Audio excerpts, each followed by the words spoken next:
জানিয়ে দিব এই মুহূর্তে আমাদের হাতে এসেছে বাংলাদেশের গুরুত্বপূর্ণ আপডেট সংবাদের শিরোনাম।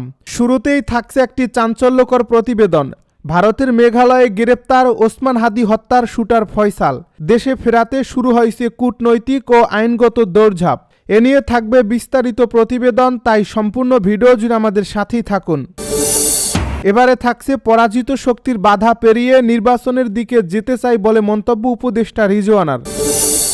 সব শেষে জানিয়ে দিব ওসমান হাদির হত্যাকাণ্ড নিয়ে রহস্যময় তথ্য জানালেন ঝুমা। এতক্ষণ শুনছিলেন হাতে থাকা আপডেট সংবাদের শিরোনাম, এবারে বিস্তারিত। তবে তার আগে অনুরোধ রইল ভিডিওটিতে একটি লাইক এবং কমেন্ট করে জানিয়ে দিন ভিডিও সম্পর্কে আপনার মূল্যবান মতামত। আরও জানিয়ে দিন ভিডিওটি কোথা থেকে দেখছেন বা কোন জেলা থেকে দেখছেন। ভারতের মেঘালয়ে গ্রেপ্তার ওসমান হাদি হত্যার শুটার ফয়সাল। দেশে ফেরাতে শুরু হয়েছে কূটনৈতিক ও আইনগত দৌড়ঝাঁপ। মাত্র কয়েক সেকেন্ডের গুলির শব্দে যিনি কেঁপে উঠেছিল গোটা দেশ, সেই ওসমান হাদি হত্যাকাণ্ডের সবচেয়ে গুরুত্বপূর্ণ মোড় অবশেষে সামনে এলো। বহুল আলোচিত এই হত্যার মূল শুটার ফয়সাল করিম মাসুদকে ভারতের মেঘালয় রাজ্যে আটক করা হয়েছে। বাংলাদেশের আইনশৃঙ্খলা বাহিনী বিষয়টি নিশ্চিত করেছে এবং একই সঙ্গে জানিয়েছে ফয়সালকে দেশে ফিরিয়ে আনতে ইতিমধ্যেই শুরু হয়েছে কূটনৈতিক ও আইনগত প্রক্রিয়া। এই গ্রেপ্তার শুধু একজন খুনিকে আটকের ঘটনা নয়, বরং এটি বাংলাদেশের সাম্প্রতিক রাজনৈতিক ও নিরাপত্তা বাস্তবতায় এক গভীর বার্তা বহন করছে।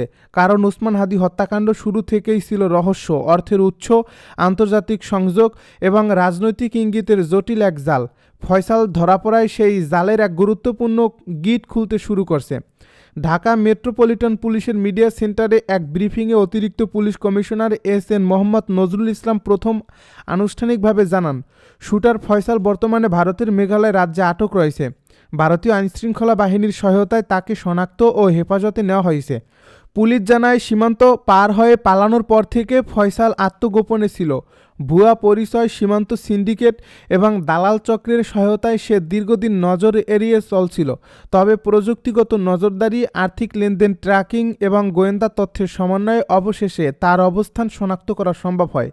আইনশৃঙ্খলা বাহিনীর একাধিক সূত্র জানায়, ফয়সালকে দেশে ফেরাতে দুটি পথ খোলা রয়েছে: এক্সট্রাডিশন অথবা সীমান্ত আইন অনুযায়ী হস্তান্তর। যেহেতু হত্যাকাণ্ডটি বাংলাদেশে সংগঠিত এবং আসামি বাংলাদেশের নাগরিক, তাই তাকে ফেরাতে ভারত সরকারের সহযোগিতা পাওয়ার ব্যাপারে আশাবাদী ঢাকা।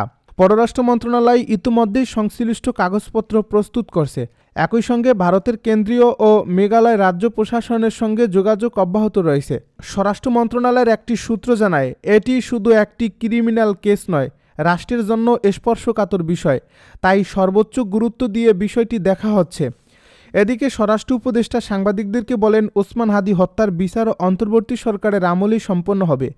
এই হত্যাকাণ্ডের সঙ্গে জড়িত কাউকে ছাড় দেওয়া হবে না। এই বক্তব্যে রাজনৈতিক ও প্রশাসনিকভাবে অত্যন্ত গুরুত্বপূর্ণ বলে মনে করছেন বিশ্লেষকেরা। কারণ এতে বোঝা যায় সরকার এই মামলাকে সময় ক্ষেপণের কৌশলে ঝুলিয়ে রাখার পথে যাচ্ছেন না।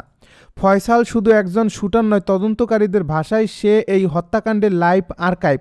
কারণ সে জানে কার নির্দেশে গুলি চালানো হয়েছে, সে জানে টাকার উৎস কোথা থেকে এসেছে, সে জানে বিদেশি মিটিং, পরিকল্পনা ও পালানোর রুট। সিআইডির এক কর্মকর্তা বলেন, ফয়সাল বেঁচে থাকা মানেই এই মামলার অর্ধেক রহস্যের চাবি আমাদের হাতে চলে আসা। হত্যার পরপরই ফয়সাল যেভাবে দেশ ছেড়ে পালায়, তা আইনশৃঙ্খলা বাহিনীকেও বিস্মিত করছে।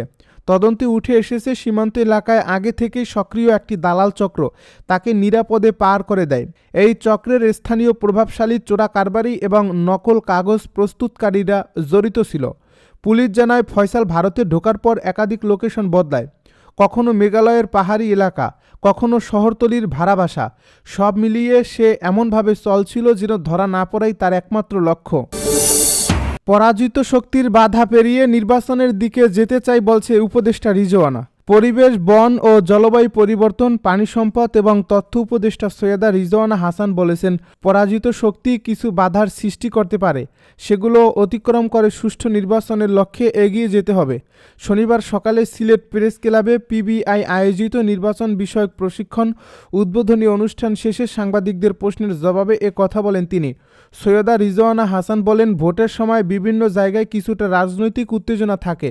সরকার আশা করছে নির্বাচন হবে সুষ্ঠু, উৎসবমুখর ও অংশগ্রহণমূলক। ভোটের চ্যালেঞ্জগুলো মোকাবেলায় জনগণ, সরকার ও গণমাধ্যম একসঙ্গে কাজ করবে। তিনি আরও বলেন, আমরা যে ভোটের আয়োজন করছি তা প্রায় ১৬ বছরের স্বৈরাচারী শাসনের পতনের পরে। মনে রাখতে হবে, একটা স্বৈরাচারী শাসন ব্যবস্থা থাকলে সব ব্যবস্থায় তার লোকজন ঢুকে পড়ে, মনস্তত্ত্ব এমন হয়ে যায়। তার বিপরীতে দাঁড়িয়ে আমরা এই নির্বাচন আয়োজন করছি গণ অভ্যুত্থানের শক্তির উপর দাঁড়িয়ে। সেখানে পরাজিত শক্তি কিছু বাধা সৃষ্টি করতে পারে, সেই বাধাগুলো মোকাবেলা করতে হবে। উপদেষ্টা বলেন, বিগত ১৬ বছরের সাংবাদিকরা যে পরিমাণ নিপীড়নের মুখোমুখি হয়েছেন, এবার তার কিছু অংশও কি মুখোমুখি হয়েছেন, সেই কথাগুলো মানুষের কাছে তুলে ধরুন। মানুষের মধ্যে আশা জাগান। ভোটের সময় বিভিন্ন জায়গায় কিছুটা রাজনৈতিক উত্তেজনা থাকে, সরকার আশাবাদী তা উতরে যাবে। এজন্য প্রথম থেকেই সরকার কাজ শুরু করেছে। ওসমান হাদির হত্যাকাণ্ড নিয়ে রহস্যময় তথ্য জানালেন ঝুমা।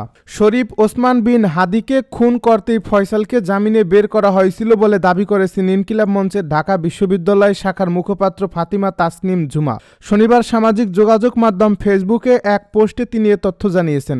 এই পোস্টে ফাতিমা তাসনিম ঝুমা লিখেছেন, এই খুনের জন্যই ফয়সালকে জামিনে বের করা হয়েছিল। সরকারের বসাকে এই জামিনের জন্য তদবির করেছিল। কোন জজ এই রায় দিয়েছিল, সে কার রিক্রুট করা, কোন আইনজীবী জামিন করিয়েছে, কার চ্যানেলে সেই ইনকিলাবে এসেছিল। তিনি আরও লিখেছেন, কবির নামে যাকে গ্রেপ্তার করা হলো, তিনি সেন্টারে যেদিন প্রথম অ্যাটেম্পট নেই সেদিন ফয়সালের সঙ্গে ছিল। ফয়সাল ছাড়া তার কাছেও লিড থাকার হাই চান্স আছে। তবুও কেন মামলার অগ্রগতি নেই? নতুন কোনো তথ্য পাওয়া যাচ্ছে না বলা হচ্ছে। এই প্রশ্নগুলোর উত্তর অনুসন্ধানী সাংবাদিকরা জাতির সামনে উন্মুক্ত করলে অনেক জট খুলে যায়। এর আগে ত্রয়োদশ জাতীয় সংসদ নির্বাচন ও গণভোটের তফসিল ঘোষণার পরদিন গত ১২ ডিসেম্বর দুপুরে ঢাকার পুরানা পল্টনের বক্স কালভার্ট রোডে ওসমান হাদিকে মাথায় গুলি করে দুর্বৃত্তরা। প্রধান উপদেষ্টার সঙ্গে ভারতের পররাষ্ট্রমন্ত্রীর সাক্ষাৎ হলো না কেন? বিএনপি চেয়ারপারসন বেগম খালেদা জিয়ার প্রতি শ্রদ্ধা জানাতে বাংলাদেশে আসা ভারতের পররাষ্ট্রমন্ত্রীর সঙ্গে অন্তর্বর্তীকালীন সরকারের প্রধান উপদেষ্টার আনুষ্ঠানিক সাক্ষাৎ না হওয়ার বিষয়টি নিয়ে নানা আলোচনা চলছে। কথা হচ্ছে ভারতের সরকারের পক্ষ থেকে পাঠানো শোক বার্তার বক্তব্য নিয়েও। বিএনপি চেয়ারপারসনের মৃত্যুতে তার প্রতি শ্রদ্ধা জানাতে সংক্ষিপ্ত সফরে বাংলাদেশে এসেছিলেন বেশ কয়েকটি দেশের সরকারের প্রতিনিধিরা। ভারতের পররাষ্ট্রমন্ত্রী এস জয়শঙ্কর ছাড়াও পাকিস্তানি পার্লামেন্টের নিম্নকক্ষের স্পিকার সর্দার আইয়াজ সাদিক, পররাষ্ট্রমন্ত্রী বালানন্দা শর্মা, শ্রীলঙ্কার পররাষ্ট্রমন্ত্রী ভিজিতা হেরথা এবং মালদ্বীপের উচ্চকক্ষ শিক্ষামন্ত্রী আলী হায়দার আহমেদ বাংলাদেশে এসেছিলেন।